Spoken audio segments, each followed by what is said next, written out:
Hello, everybody. Let's get my mic situated here.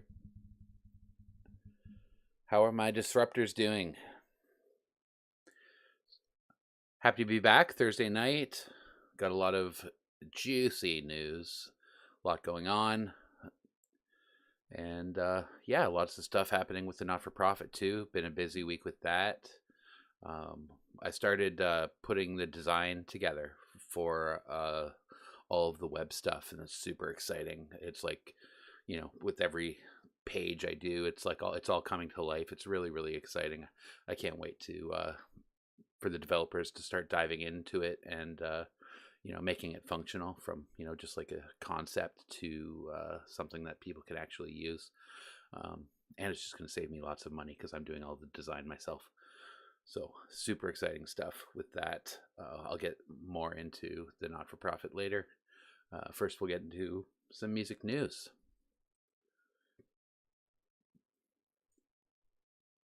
Just give me a quick second here to load this up. And just got to make sure my browser is cooperating. Here we go. Boom. So Warner Music to cut 4% of jobs and push for new tech initiatives.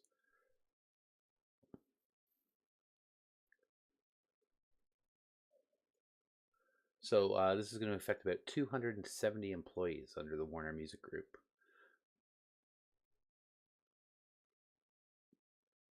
And Robert Kinsey, newly appointed CEO, told staff in an internal memo that we're relocating resources towards new skills for artists and songwriter development and new tech initiatives.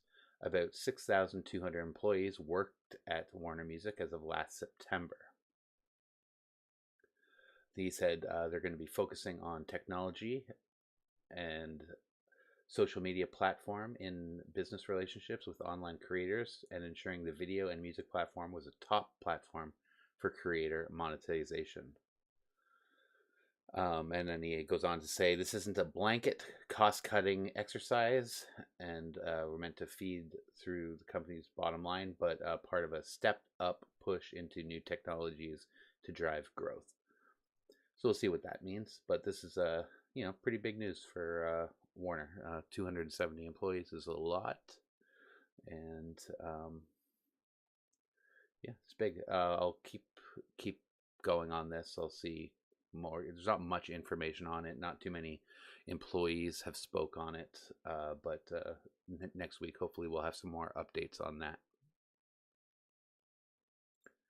And then a little update from last week. Last week I talked about TikTok and the stuff that's going on with that. They've already banned TikTok on government devices in both Canada and the US, and now the US is pushing for a full-out ban of the platform.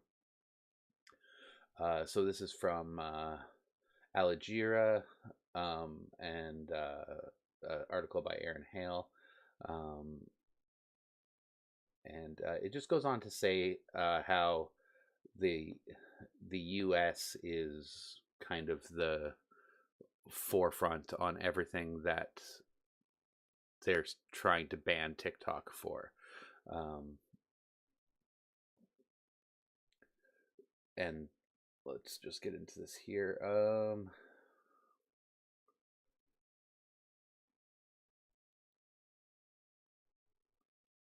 So it says, as the U.S. considers banning the short video app used by more than 150 million Americans, lawmakers also weighing the renewal of powers that force firms like Google, Meta, and Apple to facilitate untrammeled spying on non-U.S. citizens located overseas. And then it goes on to say, Section 702 of the Foreign Intelligence Surveillance Act, which the U.S. Congress must vote to reauthorize by December to prevent it from lapsing under a sunset clause, allows U.S. intelligence agencies to carry out warrantless spying on foreigners' email, phone, and other online communications. While U.S. citizens have some protections against warrantless searches under the Fourth Amendment of the Constitution, the U.S. government has maintained that these rights do not extend to foreigners overseas, giving agencies such as the National Security Agency, Federal Bureau of Investigation, and Central Intelligence Agency practically free rein to snoop on their communications. Information may also be turned over to U.S. allies like United Kingdom and Australia. So, again, this whole TikTok ban seems to not really be taking into account the citizens the U.S. says it's trying to protect, and is more of just a bill to maintain control over the data and online privacy. Hey, Adam and Brooksy, what's up, man? Privacy is passe.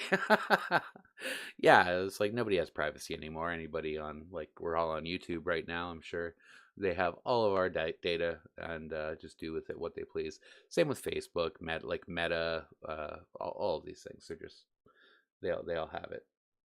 So thanks a lot for joining, both Adam and Brooksy. Great to see you guys. So this was a really cool article from the legendary Alan Cross, and he's posing the question: how much longer will be able to buy digital downloads of songs? So he goes in to say that digital sales are down, and when I say down, I mean down. Just looking at the numbers here.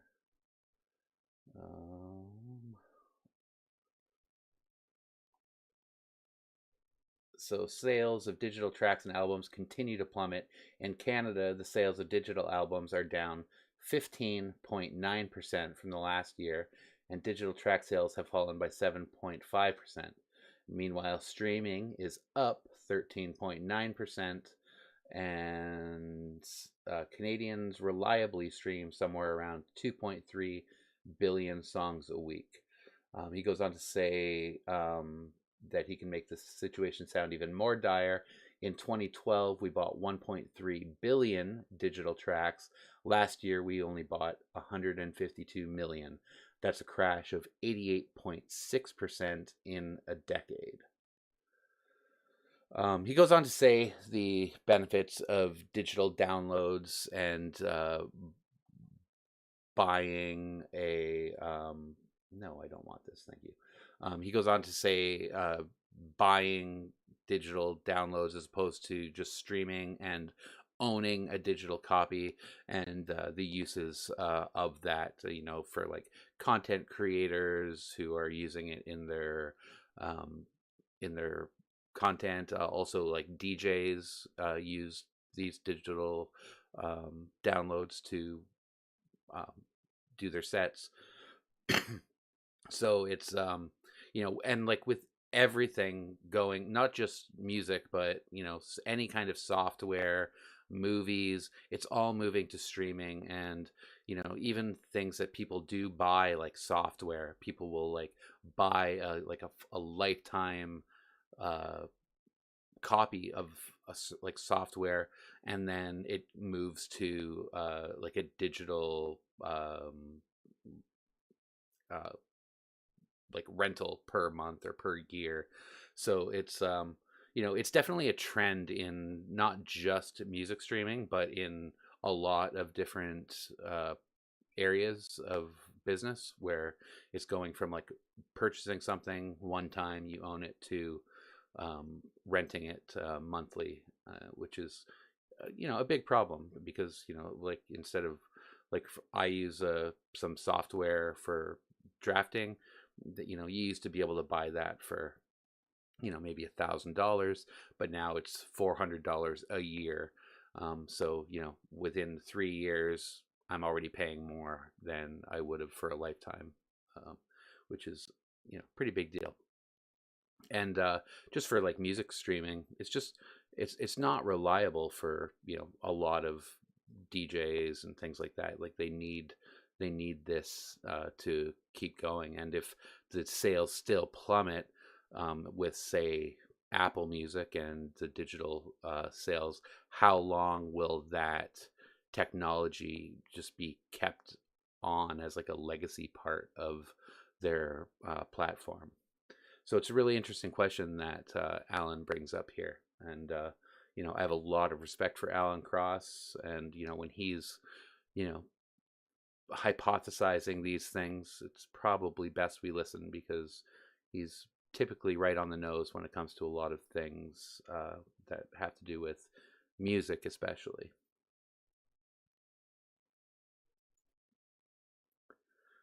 All right. So a fake Montreal music festival advertising $600 tickets online. So on this fake festival, they had headlining acts such as Harry Styles, Doja Cat, and SZA. I'm not sure how to pronounce that. SZA, all caps. The so-called Festival Aurora is not what it claims to be. Various sources confirmed this to CTV News on Friday. A glossy Instagram post says the festival will occur in Montreal's Old Port on June 1st, 2nd, and 3rd, and tickets range from $370 to $630. So a spokesperson from Old Port, the apparent festival grounds, also from American Express, which was labeled as a sponsor, and Pepsi. Pepsi did not respond, but Amex did respond, and they both said, nope, know nothing about this. So this person's been, selling tickets to a festival that doesn't exist, and apparently the site was taken down by 10:30 on Friday morning after these allegations were kind of brought to light. Yeah, man, grifter's gonna grift. This is some Fire Festival-y vibes, and it's crazy now. It's just like, how like literally anyone can just communicate with anybody, and it's just like there's all sorts of grifts out there. So just be really careful. Only buy stuff from trusted sites, and you can avoid sinking $600 into a fake festival. You could probably tell it's fake too, because it's a $600 ticket, which is, pretty cheap. So A.I Radio is here. This is a really, really interesting article. FYI, Music News reported this. I'm just going to play this little Vimeo clip here. Let's get my desktop audio on.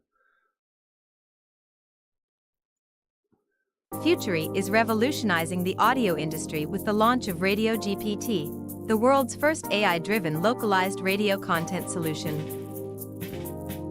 Radio GPT combines the power of GPT-3 technology with Futury's AI-driven story discovery and social content system, Topic Pulse, as well as AI voice tech to provide an unmatched localized radio experience for any market, any format. Using Futury's patented automation link and patented Topic Pulse system, along with AI voice technology, Radio GPT brings a radio station to life. I can see what's in your music log and talk about the songs or artists on your station. I can see what's happening in your local market right now and talk about it in real time. I can post on your Facebook, Instagram, Twitter, and TikTok during my show and talk about what's coming up. I am great at teasing and pre-promoting content going into breaks. I can talk about the weather or traffic. I can see how many people are listening right now through Futury streaming and say hello to certain locations. I can take open mic audio from listeners using Futury Mobile and incorporate their thoughts, questions, and feedback into my show.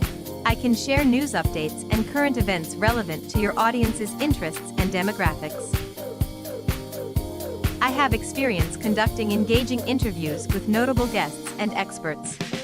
I can give away prizes, tickets, and exclusive experiences to listeners through on-air contests using Futury Mobile's flash contesting. I am skilled at creating unique and entertaining breaks that keep your audience engaged and coming back for more.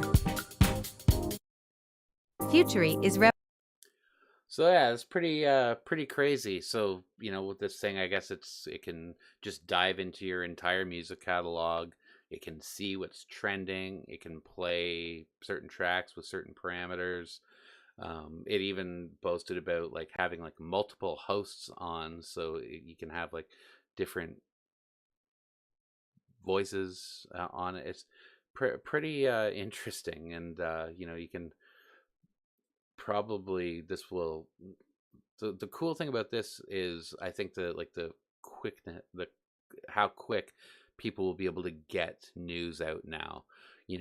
Instead of just you know saying like you have to get someone into the studio, or they're doing it remotely. They have to physically do it. They have to like write out a script. With AI, it's just like AI can write the script and say the script in a matter of seconds. It's going to be pretty interesting. I think we're definitely going to see a lot more of this, especially since once the voice over work gets better. It's pretty good now. If anybody's used like say TikTok for example, the there's some really good text to voice commands now, and they have some feeling and some uh, you know unique qualities to their voices. It's I guarantee we're going to see a lot of this, especially with not so much like radio, because you need some personality and some jokes, and like those, like especially with the morning hosts, they're all like hey, hey, like AI can't do that, and like the text to voice can't do that. But I think with news and things that are read more like deadpan, this will be used a lot, I think. And then here we go. One of my heroes, Joe Kiethly, founding father of Vancouver punk legends DOA, announces a new solo album. Um, I just wanted to. I usually like if an artist I like has an album coming out, I'll always promote it. Like, I don't always do this on every episode, but I think I did one about Feist a little while ago. And Joe Keithley, aka Joe Shithead, has always been a huge hero of mine. Not only musically, like growing up on, bands like DOA and Daglo and SNFU, all the West Coast punk guys, but politically, I really align with him. And he's very, very active, not only in his music, talking about social, political issues, but he's a member of local government in Burnaby. So he's really, taking his knowledge of government and, putting in the work to, make Burnaby a better place for where he lives, which is super cool. Um, can't wait to listen to the new album. I believe it's out now. I haven't had a chance to listen to it yet because I just saw this today when I was searching for some content to put on this news section. So it's definitely on my list now. But yeah, if you are a fan of DOA and punk rock, go check out Joe Keithley's newest album. It's all about the drug opioid crisis that's going on right now, and the song is called Fentanyl Blues.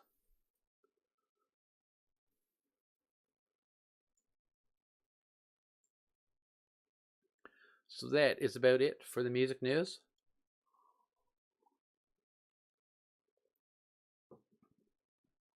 So yeah, like I was mentioning right when I started, I've been doing a lot of work on this not for profit. It's pretty much what I do. Basically like Monday to Friday now. It's almost like a full-time job that I don't get paid for. And it's really exciting stuff. I've started actually designing the all of the web applications for the ticketing platform. So it's really cool to like, because I've talked about it, I've written about it, like I've put together like a mission statement, an info package. So it's always had like a life in that sense, but now that I'm actually like physically designing the layout of the websites and the mobile applications, it really just like I like if I just took a screenshot, pardon me, of the design, like you'd be like, oh, that is a ticketing platform, and it looks like it, so it has like some new life, which is just super super exciting. And it's like uh it's a little like inspirational to me because it's like there's times when I'm doing this and I like get super down about it. Like it's not like things aren't happening fast enough, or like I'm not getting the attention that I want with it, or I'm not getting the people on board that I thought would be really into it. So there's a lot of like kind of like drawbacks, and I guess like just it's just my own stupid brain just doing its thing. But I was just like, it was really really cool to like, because I was doing it and then like putting it together, like like putting in like the little album art and like the all the text and everything. And then I looked up and it's just like, it's there. It's not functional. It's just strictly a design, but it's there. I can show it now. So like, I shared it with one of my board members today, and it was just super exciting to talk about. I had like, I've just gotten my board together in the past couple weeks. And I've just gotten the non-disclosure agreements out, so I've finally been able to start talking about like the ins and outs and the little cool features that this thing has. So it was super exciting to talk about, because up until I got the board members to sign the non-disclosure agreement, I wasn't able to share anything with anybody. So now I'm getting some feedback on these features, and it everyone thought it was super cool. And it's just a cool new way of you know ticketing, and it's really going to be revolutionary. And artists are going to love it. I can't wait to share more. And I spoke with a developer that I'm hoping, we still have to have a second meeting to go over financials and everything. But I really liked this developer. They were a lot, all their stuff that they've have on their website for their past clients is just like, it's a lot cleaner than a lot of the other stuff I've seen. And that's just something I really want. Like, I don't want a chunky website that's slow. It's like, I want like a nice streamlined, like beautiful thing that takes like my design and just like makes it function perfectly. I can make a website myself, but it's a clunky, slow WordPress website. So, while I'm building this, I want it to be just like super smooth, and I think this company can do it. I hope they can come in at a reasonable cost that we can achieve. So yeah, super exciting stuff in the not-for-profit.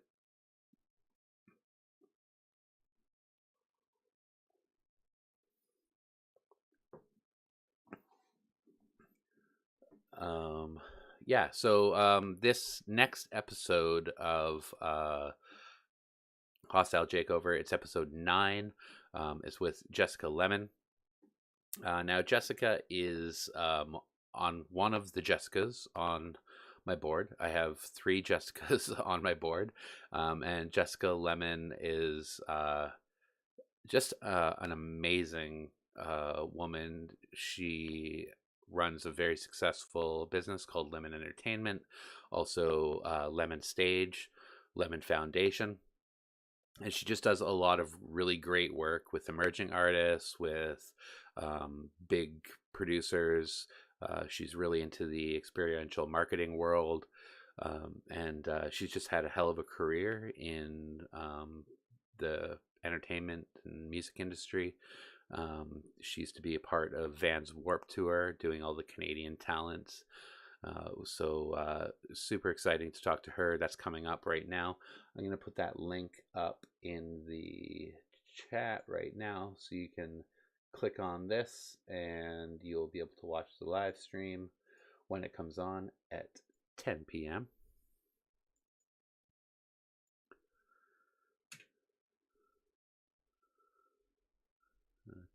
Yeah, so if you click on that link there, you will be able to go in and see that it's live right now technically. So if you click on that at 10 p.m. it will just start. But that is going to be it for this evening. I really appreciate everybody coming in. Adam, Brooksy, love you guys. Thank you so much for the support. Really means a lot. Hope you guys are having a great night, and I will see you guys next Thursday. Take care.